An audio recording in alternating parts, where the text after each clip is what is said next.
Video में आज हम लोग देखेंगे ज्योग्राफी यानी भूगोल का क्यूज क्लास 2। ठीक है, यह स्टडी आपके यूट्यूब चैनल पे अवेलेबल है। यदि आप मेरे चैनल पर नए हैं, चैनल को सब्सक्राइब नहीं किया है तो चैनल को सब्सक्राइब कर लें और बेल आइकन को प्रेस कर लें। और इससे पहले यदि आपने क्लास 1 नहीं देखा यानी पार्ट 1 नहीं देखा है तो पार्ट 1 वीडियो के डिस्क्रिप्शन में मैं दे रहा हूँ, वहाँ से आप देख सकते हैं। तो चलिए आज का क्लास 2 स्टार्ट करते हैं, जिसमें कुछ आपका 20 प्रश्न होंगे। तो सबसे पहले वाले क्लास में हम लोगों ने 1 से लेकर के 10 तक का जो है उसका प्रैक्टिस कर लिया था। तो आज हम लोग 11 से प्रैक्टिस करेंगे। तो आप लोग मुझे कमेंट करके ज़रूर बताइएगा कि 11 में से फिर आपके कितने सही हुए हैं, आपने कितने लाए। अभी तो प्रश्न इजी आ रहे हैं और धीरे धीरे इसका लेवल हाई होते जाएगा। तो चलिए 11 नंबर प्रश्न यहाँ पे है आपके लिए, आप स्क्रीन पर देख सकते हैं कि किस ग्रह के चारों ओर परिक्रमा करने वाले छोटे आकाशीय पिंड को क्या कहते हैं। पुछल तारा, ग्रह, उपग्रह, ये सभी बताएं। 11 का आंसर करें। यदि आपको और भी टाइम चाहिए तो वीडियो को पुश करके आप आंसर कर सकते हैं। ठीक है, मैं इसका आंसर बता रहा हूँ। 11 का आपका राइट आंसर हो जाएगा उपग्रह, यानी किसी ग्रह के चारों ओर परिक्रमा करने वाले छोटे आकाशीय पिंड को क्या कहते हैं, तो हम लोग उपग्रह कहते हैं। नेक्स्ट प्रश्न पे चलते हैं 12 नंबर, और 12 नंबर प्रश्न यहाँ पे कह रहा है ग्रहों की गति का नियम प्रतिदिन किसने किया। केपलर, गैलीलियो, न्यूटन, इनमें से कोई नहीं। 12 का आंसर करें। तो 12 का आपका राइट आंसर हो जाएगा केपलर, यानी ग्रहों की गति का नियम प्रतिपादित केपलर ने किया। नेक्स्ट प्रश्न पे चलते हैं। नॉर्वे में अर्धरात्रि के समय सूर्य कब दिखाई देता है। 12 अगस्त, 21 जून, 21 जुलाई, 21 मार्च। नॉर्वे में अर्धरात्रि के समय सूर्य कब दिखाई देता है, तो 13 का आपका राइट आंसर हो जाएगा 21 जून। 21 जून को जो है वो नॉर्वे में अर्धरात्रि के समय सूर्य दिखाई देता है। नेक्स्ट में पे चलते हैं 14 नंबर। सौर मंडल की खोज किसने की। Copernicus, Aryabhata, Carl Ritter, Kepler. बताएं सौर मंडल की खोज किसने की, तो 14 का आपका राइट आंसर हो जाएगा ए, कोपरनिकस। नेक्स्ट प्रश्न पे चलते हैं 15 नंबर। सौर मंडल का जन्मदाता किसे कहा जाता है। पृथ्वी को, शुक्र को, शनि को, सूर्य को। बताएं 15 का राइट आंसर करें। तो 15 का आपका राइट आंसर हो जाएगा सूर्य, यानी सौर मंडल का जन्मदाता सूर्य को कहा जाता है। नेक्स्ट प्रश्न पे आते हैं। एक ग्रह की अपने कक्ष में सूर्य से अधिकतम दूरी को क्या कहा जाता है।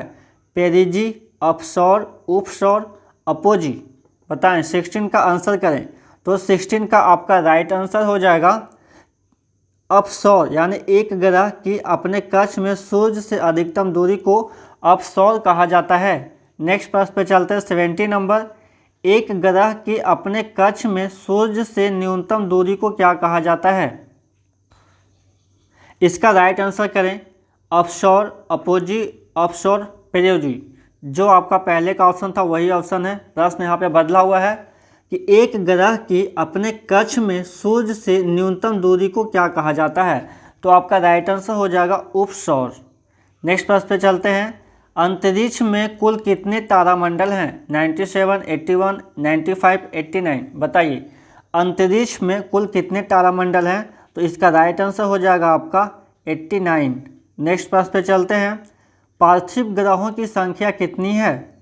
5, 8, 4, 7। बताएं पार्थिव ग्रहों की संख्या कितनी है, तो इसका राइट आंसर हो जाएगा आपका 4।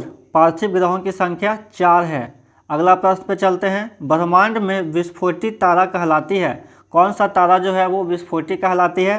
उल्का, अभिनव तारा, धूमकेतु या ये सभी। बताएं ब्रह्मांड में विस्फोटी तारा कौन कहलाती है, तो आपका विस्फोटी तारा कहलाती है अभिनव तारा। नेक्स्ट प्रश्न पे चलते हैं। निम्नलिखित में से कौन एक तारा है।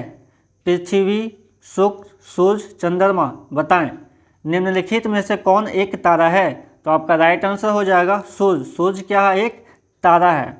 सूर्य प्रकाश धरती तक पहुंचने में कितने मिनट लेता है। 3 से 8 मिनट, 8 से 3 मिनट, 7 से 4 मिनट, 9 से 3 मिनट। सूर्य प्रकाश धरती तक पहुंचने में कितना मिनट लेता है, तो आपका राइट आंसर यहाँ पे हो जाएगा 8 से 3 मिनट।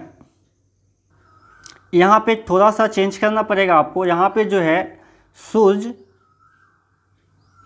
सूर्य प्रकाश धरती तक पहुँचने में कितना मिनट लेता है, ये प्रश्न बिल्कुल सही है, लेकिन यहाँ पे इसका जो ऑप्शन है इसका राइट आंसर होगा आपका 8.3 मिनट। ठीक है, यहाँ पे पॉइंट आएगा, ये डैश से काम नहीं चलेगा यहाँ पे। ठीक है, तो बस इसमें इतना ही था। नेक्स्ट प्रश्न पे चलते हैं। सूर्य के सबसे दूर कौन सा ग्रह है? बुध, प्लूटो, वरुण, बृहस्पति। बताइए सूर्य के सबसे दूर कौन सा ग्रह है? तो आपका राइट आंसर हो जाएगा वरुण। नेक्स्ट प्रश्न पे चलते हैं। कौन सा ग्रह सूर्य के सबसे निकट है? बुध, प्लूटो, बृहस्पति, शुक्र। बताएं, इसका आंसर करें। 24 का आंसर करें कि कौन सा ग्रह सूर्य के सबसे निकट है? बुध, प्लूटो, बृहस्पति, शुक्र। तो आपका राइट आंसर हो जाएगा बुध, यानी बुध जो है वो सूर्य के सबसे निकट का ग्रह है। नेक्स्ट प्रश्न है, किस ग्रह में चंद्रमा की तरह कलाएं होती है? मंगल ग्रह में होती है, शनि ग्रह, बुध, बृहस्पति। बताएं। 25 का आपका राइट आंसर हो जाएगा बुध ग्रह में चंद्रमा की तरह कलाएं होती है। नेक्स्ट प्रश्न पे चलते हैं। बुध सूर्य का एक चक्कर लगाने में कितना समय लेता है? 90 दिन, 88 दिन, 75 दिन, 87 दिन। बताएं। 26 का राइट आंसर करें। तो 26 का आपका राइट आंसर हो जाएगा कि बुध सूर्य का एक चक्कर लगाने में जो समय लेता है वो है आपका 88 दिन, यानी बुध सूर्य का एक चक्कर लगाता है आपका 88 दिन में। नेक्स्ट प्रश्न पे चलते हैं।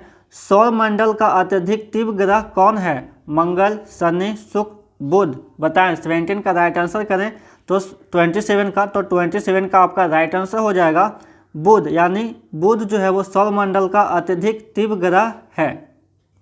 नेक्स्ट प्रश्न पे चलते हैं। निम्नलिखित में से किस ग्रह को पृथ्वी की बहन कहा जाता है? शनि, शुक्र, चंद्रमा, मंगल। इसका राइट आंसर करें तो इसका राइट आंसर आपका हो जाएगा शुक्र, यानी शुक्र को पृथ्वी की बहन कहा जाता है। नेक्स्ट प्रश्न पे चलते हैं। दो ग्रह जिनके उपग्रह नहीं है, पृथ्वी और शनि का उपग्रह नहीं है, शुक्र और बुध का उपग्रह नहीं है, या बृहस्पति और बुध का उपग्रह नहीं है, या मंगल और शनि का उपग्रह नहीं है। अब बताइए इनमें से किसका जो है दो ग्रहों के बीच जो है उपग्रह नहीं है? 29 का आंसर करें आप तो 29 का यहाँ पे राइट आंसर हो जाएगा शुक्र और बुध, यानी शुक्र और बुध के बीच में जो है कोई उपग्रह नहीं है। नेक्स्ट प्रश्न पे चलते हैं और लास्ट प्रश्न है कि किस ग्रह को शाम का तारा कहा जाता है? पृथ्वी, शनि, शुक्र, चंद्रमा। तो यहाँ पे आपका राइट आंसर हो जाएगा कि शुक्र को शाम का तारा कहा जाता है। तो आज का था ये 20 प्रश्न। तो आप बताएं कमेंट करके कि 20 में से आपने कितने सही कर पाए हैं। और यदि इससे पहले का पार्ट आपने नहीं देखा है तो वीडियो को डिस्क्रिप्शन में लिंक दिया हुआ है, आप वहां पे जाकर के 1 से 10 प्रश्नों का जो है वहां पे आप प्रैक्टिस कर सकते हैं। फिर मिलेंगे नेक्स्ट क्लास में 20 से 30 प्रश्नों के साथ में।